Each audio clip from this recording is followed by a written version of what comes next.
दिनैहाय जे जिथि दखरा दुलाराय बर' फरायसा आफादा जे जोंनि दखरानि सिङाव थानाय जे HSLC आनजादाव जाय बिथांमोना फार्स्ट डिभिजन जाबाय बेनि गेजेरावनो जोङो बासिनानै लादों टप 10 दा बे टप 10 जाय फरायसा बिथांमोना आवगायनो हाबाय बिथांमोनखौ जोङो दखरा आफाद हिसाबै जोङो मान बावो आरो बे मान बावनाया जे जोंनि दखरा आफादनि गिबिसिन आफादगिरि बिथां रुंसारि रत्नेश्वर ब्रह्म बिथांनि मुङाव जोङो होनाय जायो।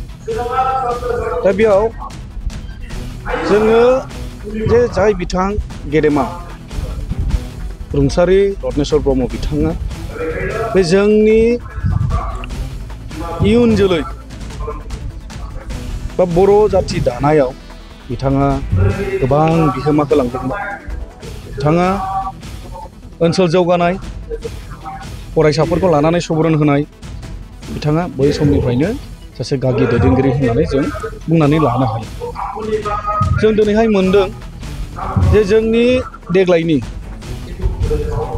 जे 2025नि मायथाइनि जे मेट्रिक पास जानाय बेयाव टप 10 हिसाबै जोङो मोननो हादों 11 जन बा 11 जन। दा बाव 11 जन जोङो मोनबाय जोङो खुब गोजोननाय मोनदों आरो आसा खालामदों जे जोंनि बर' मिडियामाव फरायनानै जे फंबाय बिनानावमोना जुदि मोजां मार्क्स लानानै गावनि जिउनि राहा जे दागोन बेनि फारसे बिथांमोना आवगायदों जों बेखौ बिराद बाख्नायदों। दिनै जोङो बाख्नायदों जोंनि ओनसोलाव बेबायदिनो बोसोराव बिदिनो 10 जन 12 जन 15 जन 20 जन बेबायदि ओंखारलांबाय थायोब्ला निस्सय जोंनि ओनसोलावबो जौगागोन आरो बिथांमोना जोंनि ओनसोलनि बा जोंनि एरियानि बिथांमोना साफा साफा अलंबार जाथों आं बेखौ बिथांमोननिसिम बेस्ट विशेस बा कनग्रेट्स हरो आं।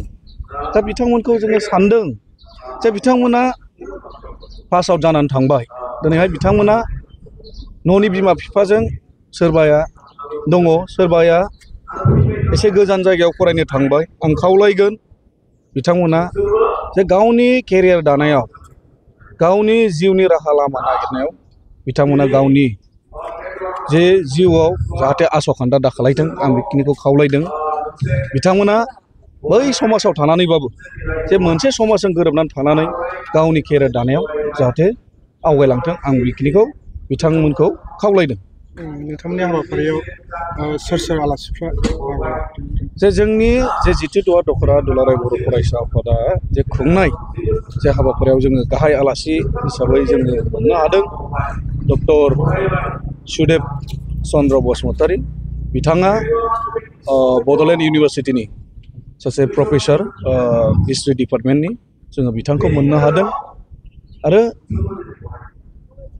बेखेव बिबुंथि हिसाबै जोङो हांख्रायनानै लाबोदों जोंनिनो लकेलनि बिथाङा चिरां जिल्ला दुलाराय बर' फरायसा आफादनि सासे बोसोनगिरि आदा राजु कुमार मोसाहारि जों बिथांखौ मोननो हादों। लोगोसे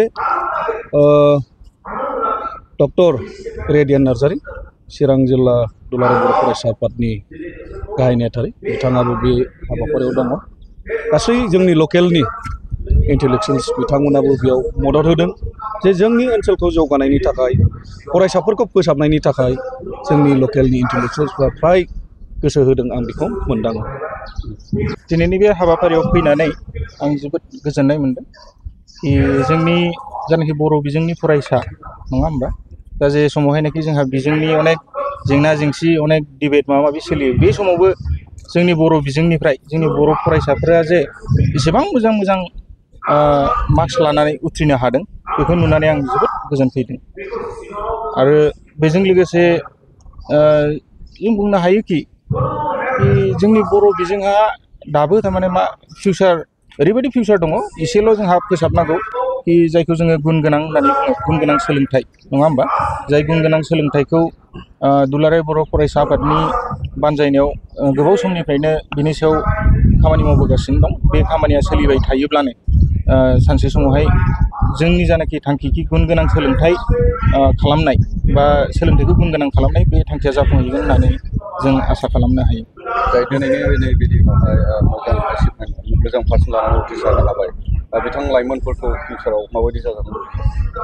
बाथ्राया जाहैबाय मा सोलोंथाइया नैबे दिनैहाय जाय मार्क्सखौ लानानै बिथांमोना उथ्रिसारदों बे जाहैबाय मस्टलि जों बेखौ फर्माल इडुकेसन होनबाय नङा होमबा? बे जोंहा सार्टिफिकेट नांगौ जोंनि नैबे जानाखि ग्लबेलाइज जानाखि दुनिया बे दुनियाव थांनो थाखाय जोंहा मोनसे सार्टिफिकेट नांगौ। नाथाय साक्सेस होननाय बुस्थुआ ओरैबायदि खालि नैबे फर्माल इडुकेसनजोंल' जायो होननानै जों बेखौ बुंनो हाया।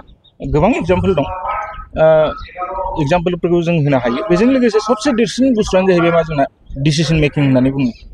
दा सासे फरायसाया फरायबाय बियो गोबां मार्क्स लानानै थांबाय, नाथाय मोनसे समाव ओरैबायदि सम सफैयो जे समावनाखि मोनसे डिसिसन लानांगौ। बे डिसिसन लानायाव बे थिग डिसिसनखौ लानो हायोब्लासो बे जिनिसा फैयो। दा ओरैबायदि मोनसे मुगा जेरावनाखि जोङो दा IQ होनना बुङो नङा होमबा? IQजों लोगोसे जों इमसनेल कुवोशेन्ट जायखौ होनना बुङो, बे EQ लेभेलखौबो जुदि जों दानिफ्रायनो जुदि बोखोलाङोब्ला बे जिनिसा अट'मेटिकलि जाहैयो। खारना जाहैबाय नोङो जिखुनु मोनसे इन्टारभिउ फेस खालामनो थाङोब्ला बिनि नलेजखौथ' नोङो मोनखाबाय लिरनायावनो, नाथाय बै जेला इन्टारभिउ फेस खालामनो थाङो बेहाय मा जिनिसखौ नायगोन? बिनि EQ लेभेलखौ नायो, बिनि डिसिसन मेकिंआ मादि जागोन। नैबे डिसिसन मेकिं इमसनेल कुवोशेन्ट जायखौ होनना बुङो जों, बे जिनिसखौ जोङो दानिफ्रायनो बारायहोनो नाजानांगौ। आं नुदों कि बे जिनिसखौ जोंनि बर' मिडियाम फरायसालिफोराव एसे नुयो, स्पेसियेलि जोंनि बर' हारिनि फरायसाफोरनि गेजेराव नुनो मोनो कि माखासे जायफोरनाखि स्किल दङ बे स्किलफ्रा हमनानै ला नोंहा गोबां मोजां मार्क्स दं, नाथाय कमिउनिकेसन स्किल्सफ्रा मोजां नङा, जायनि थाखाय नोङो थाबथाबोनांगौ जायो। गुबुन हारिफोरखौ जों नुयो मा बिसोरो मा जोंनिफ्राय मार्क्सआ खम जानो हागौ, नाथाय कमिउनिकेसना ओरैबायदि मोजां बेजोंनो बिसोरो देरहासार जालाङो। दाबो आं माखासे फरायसाफोरखौ नुदों कि बिथांमोना मोजां मार्क्स लानानै उथ्रिदों, नाथाय मोनसे स्किलखौ कि आइ कन्टेक्ट होनना बुङो जायखौ, मोनसे एग्जाम्पल आरो ना, नों बेबो मोनसे स्किल। नोङो गुबुन मानसिजों जेब्ला नों रायलायो अब्ला मोनसे आइ कन्टेक्ट थानांगौ, बे आइ कन्टेक्टखौ आं एसे खम नुदों। दा बेफोर मोनफा मोनफा फिसा फिसा स्किल, बे गासिबो स्किला जेब्ला जोंना ज' जाहैयो अब्लानो साक्सेसआ फैयो। खालि फरायनानै जों मार्क्स लानाय बेजोंल' नङा, माखासे जायनाखि स्किल बेफोरखौबो जों स्कुलफोरनिफ्राय जों हरफानो नाजानांगौ। बेखिनिखौ खालामोब्लानो गुबुनफोरजों फेर फाथिनाया जोंनि थाखाय जेबो नङा। आं जेसेबां नुदों गुबुनफोरा जोंनिफ्राय खमसिन मार्क्स मोनो, नाथाय बिसोरो गोजौआव दावखोलाङो। बेफोर जाहैबाय बिसिना बे माखासे स्किलफ्रा बिराद गोख्रों। बे स्किलफोरखौ जों बेनिफ्रायनो स्कुलफोरनिफ्रायनो जुदि खालामनानै हरनो हायोब्ला डेफिनेटलि साक्सेसआ जाहैगोन।